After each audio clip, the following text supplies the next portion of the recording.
Bueno, vamos a graficar una función logarítmica en pocos pasos. Primero vamos a buscar las intersecciones con los ejes. Cuando busque la intersección con el eje X, lo voy a llamar conjunto de ceros, y vamos a plantear que Y vale 0. Por lo tanto, a la función la igualo a 0 y me va a quedar esto. Para poder despejar esta ecuación, lo que voy a tener que hacer es despejar el logaritmo. El 1 lo paso restando y me queda expresada que el logaritmo en base 3 de x más 2 es igual a menos 1. Para esto voy a aplicar la definición del logaritmo. La definición del logaritmo dice que si yo tengo una base, un argumento y un resultado, lo puedo escribir como una exponencial. A la base la elevo al resultado y me da el argumento. Eso mismo voy a hacer ahora con estos números. Por lo tanto, la base, que es A, es 3, B es todo ese paquetito y C es el resultado. Entonces voy a escribir lo que dice acá. A, que es 3, a la C, a la menos 1, es igual a todo el argumento, x más 2. Y resuelvo. 3 a la menos 1 es un tercio. Después, para despejar la x, paso el 2 restando y me queda un tercio menos 2, que es menos 5 tercios, y que en decimales es equivalente a menos 1,6 periódico. Ese sería el corte en el eje X, el conjunto de ceros.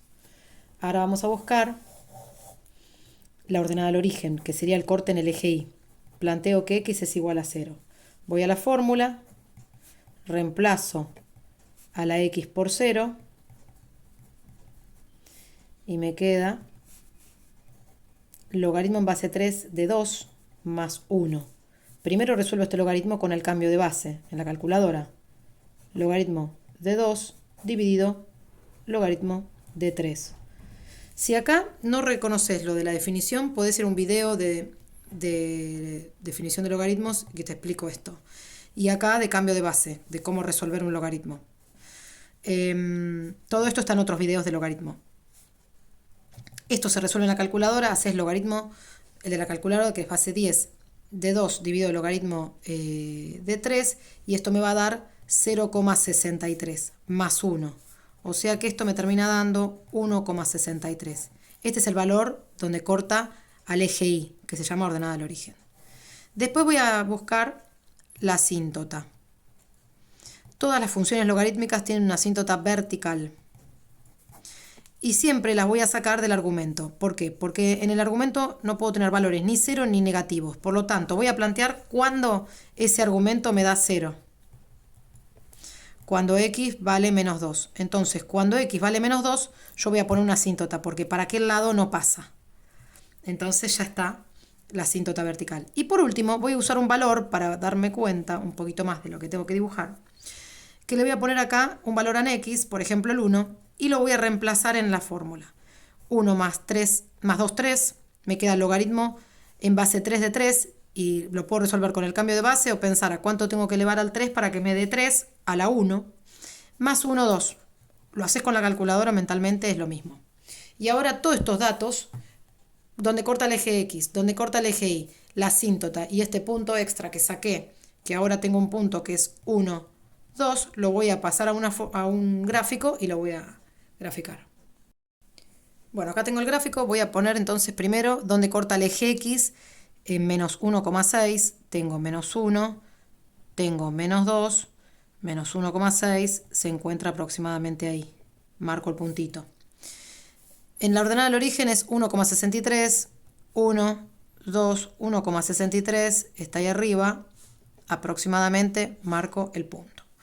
Y pongo la asíntota vertical en menos 2, en menos 2 pongo una asíntota vertical paralela al eje Y y uso el punto que me dio, 1 de X, 2 de Y. Una vez que tengo esos puntos, yo ya voy a hacer la forma de la función logarítmica, que ya la conozco. Como me dieron los 3 puntos en esa dirección, hago ese movimiento y ahí tengo el gráfico. Recuerden que cuando la base es mayor a 1, la función es creciente. Y cuando la base está entre 0 y 1, la función va a dar decreciente para el otro lado. Pero te lo van a ir indicando los puntos. Por eso me ayudo con un punto más para no tener dudas de por dónde pasar. Si además necesitas analizar el gráfico, podemos calcular el dominio. El dominio son los valores que puede tomar x. O sea, yo lo que hago es aplastar la función al eje x y me va a dar desde menos 2 hasta más infinito. Sin incluir el menos 2 porque es asíntota, por lo tanto no lo va a tomar nunca el valor. Menos 2 a más infinito. La imagen es al revés. Aplasto la función con el eje y, o sea, los valores que puede tomar y. Entonces van a ser todos los reales. El conjunto de ceros es donde corta el eje x en menos 1,6. Siempre se escribe con llaves. El conjunto de positividad es lo que está por arriba del eje x de menos 1,6 a más infinito. Menos 1,6 a más infinito. Y por abajo de menos 2 a menos 1,6 es lo que está esta parte que está acá. Nunca va a pasar del menos 2 para allá porque el argumento acá me da 0 y acá negativo. Por lo tanto, no existe la función en esa parte. Entonces va a ser de menos 2 a menos 1,6. El intervalo de crecimiento es cuando aumenta x, aumenta y. O desde los negativos a los positivos, cuando subo la mano está creciendo, cuando bajo la mano decrece. Como en toda la función yo subo la mano, el intervalo de crecimiento es todo el dominio, de menos 2 a más infinito. Y el de decrecimiento, como nunca la decrece, queda en vacío. Y listo.